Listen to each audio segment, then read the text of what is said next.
Assalamualaikum warahmatullahi wabarakatuh. Salam dan bahagia. Saya Renalka Catur Ambarwati, calon guru penggerak angkatan 7 dari SDN Krenteng 1, Kecamatan Kepung, Kabupaten Kediri. Video ini berisi koneksi antar materi modul 1.4 budaya positif. Berikut kesimpulan mengenai peran saya dalam menciptakan budaya positif di sekolah. Seorang guru yang baik harus memiliki kemampuan dalam mewujudkan budaya positif di sekolah.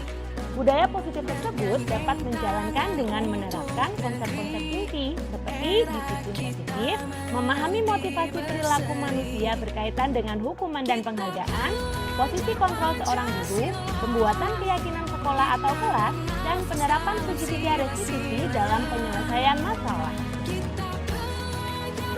Yang pertama, disiplin positif. Disiplin positif merupakan suatu cara penerapan disiplin yang mengajarkan anak bertanggung jawab dan menumbuhkan kesadaran diri berdasarkan nilai-nilai kebajikan. Disiplin positif lebih ke arah disiplin diri yang dapat mengontrol diri dalam melakukan segala tindakan. Disiplin diri dapat membuat murid memahami dan menyadari berdasarkan motivasi internal, bukan akibat paksaan, ujian, atau hukuman.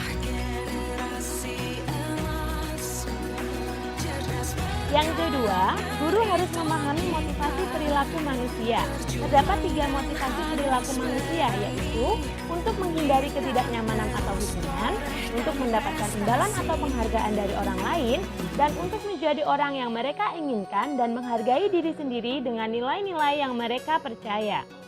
Saat guru memahami ketiga motivasi perilaku manusia, maka guru dapat memilah motivasi perilaku apa yang ada pada diri murid.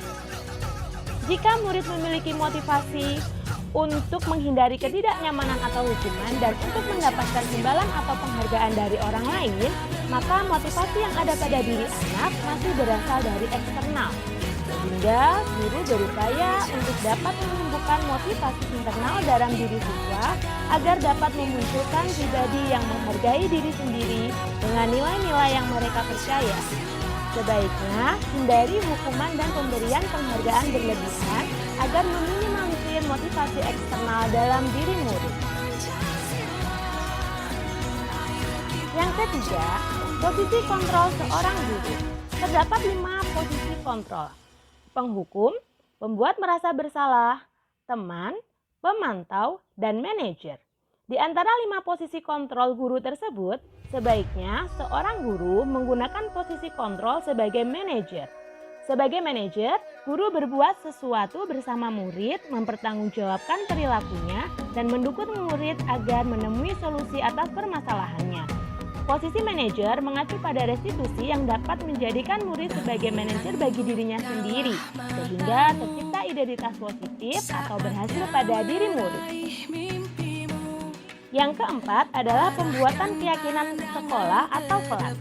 Guru berperan dalam mewujudkan terbentuknya keyakinan sekolah atau kelas dengan adanya kesepakatan antara guru dan murid. Keyakinan sekolah atau kelas berupaya pernyataan universal yang mudah diingat, dipahami, dan harus diterapkan dalam lingkungan sekolah. Yang kelima, penerapan segitiga restitusi dalam penyelesaian masalah. Guru yang berperan sebagai manajer menggunakan segitiga restitusi dalam penyelesaian masalah melalui 3 tahapan, yaitu menstabilkan identitas, validasi tindakan yang salah, dan menanyakan keyakinan, dengan tujuan menghasilkan murid yang mandiri dan bertanggung jawab. Keterkaitan antar materi budaya positif dengan 3 materi sebelumnya, yaitu dengan menjalankan budaya positif di sekolah, maka akan mempermudah dalam tercapainya tujuan pendidikan nasional sesuai dengan filosofi Ki Hajar Dewantara, yaitu pendidikan yang berpihak pada murid dan bersifat menuntun tumbuh atau hidupnya kekuatan kodrat yang ada pada murid. Budaya positif dapat terwujud jika seorang guru memiliki nilai guru penggerak, di antaranya berpihak pada murid, mandiri, reflektif, kolaboratif, dan inovatif. Budaya positif dapat terwujud dengan mendorong kolaborasi antara semua warga sekolah dengan adanya keyakinan sekolah yang harus disepakati dan dijalankan bersama.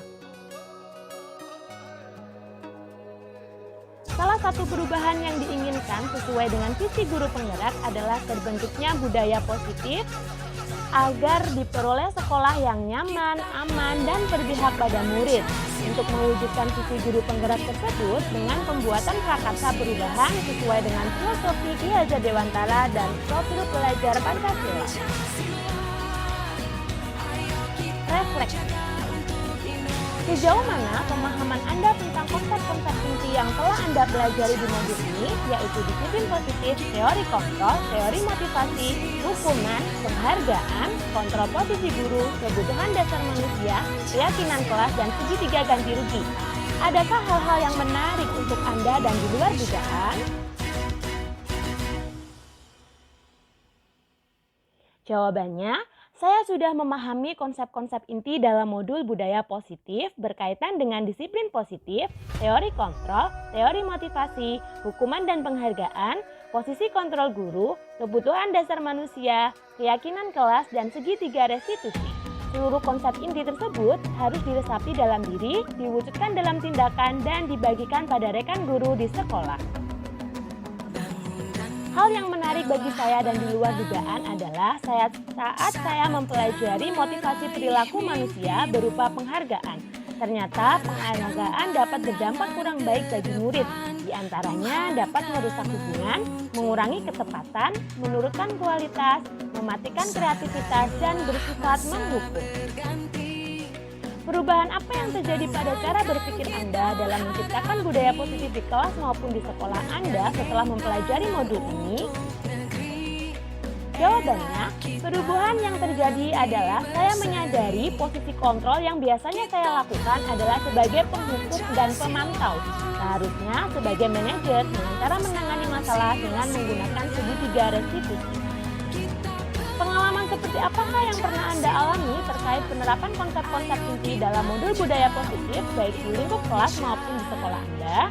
Jawabannya, saya menangani masalah yang ada di sekolah seperti siswa yang datang terlambat ke sekolah, siswa yang tidak lengkap menggunakan atribut sekolah, siswa yang berkelahi dengan temannya di sekolah, dan kasus lainnya dengan menggunakan segitiga restitusi dengan langkah menstabilkan identitas, validasi yang salah, dan menanyakan keyakinan. Bagaimanakah perasaan Anda ketika mengalami hal-hal tersebut? Perasaan saya sangat termotivasi untuk terus memperbaiki diri sesuai dengan nilai-nilai budaya positif di sekolah. Menurut Anda, terkait pengalaman dalam penerapan konsep-konsep tersebut, hal apa sajakah yang sudah baik? Adakah yang perlu diperbaiki? Jawabannya, hal yang sudah baik menurut saya adalah sudah mulai munculnya motivasi internal pada murid untuk melaksanakan budaya positif sesuai dengan nilai-nilai kebajikan yang diyakini. Yang harus diperbaiki adalah posisi guru harus sebagai manajer. Sebelum mempelajari modul ini, ketika berinteraksi dengan murid berdasarkan 5 posisi kontrol, posisi mana yang paling sering Anda pakai dan bagaimana perasaan Anda saat itu? Setelah mempelajari modul ini, posisi apa yang Anda pakai dan bagaimana perasaan Anda sekarang? Apa bedanya? Jawabannya adalah, sebelum mempelajari modul ini, posisi kontrol saya sebagai penghukum dan pemantau. Perasaan saya saat itu, saya selalu diliputi perasaan bersalah karena harus memberikan hukuman atau konsekuensi jika anak berbuat kesalahan. Setelah mempelajari modul ini, saya mulai menerapkan posisi manajer dalam menyelesaikan masalah. Perasaan saya menjadi sangat tenang dan saya mulai menyadari pentingnya komunikasi yang efektif untuk menumbuhkan rasa tanggung jawab pada diri murid. Sebelum mempelajari modul ini, pernahkah Anda menerapkan segitiga restitusi dalam menghadapi permasalahan murid Anda? Jika iya, tahap mana yang Anda praktikkan dan bagaimana Anda mempraktikannya? Saya sudah pernah menggunakan segitiga restitusi dalam menyelesaikan masalah murid saya. Namun, saya hanya menggunakan 2 tahapan saja, yaitu menstabilkan identitas dan validasi tindakan yang salah. Selain konsep-konsep yang disampaikan dalam modul ini, adakah hal-hal lain yang menurut Anda penting untuk dipelajari dalam proses menciptakan budaya positif baik di lingkungan kelas maupun sekolah? Hal lain yang penting dipelajari dalam proses menciptakan budaya positif adalah melakukan kolaborasi antara sekolah dan orang tua murid agar budaya positif ini jangan hanya dilakukan di kelas atau di sekolah saja, tetapi juga dilakukan di rumah agar menjadi suatu kebiasaan atau karakter yang baik. Sekian yang dapat saya sampaikan. Terima kasih. Salam dan bahagia. Wassalamualaikum warahmatullahi wabarakatuh.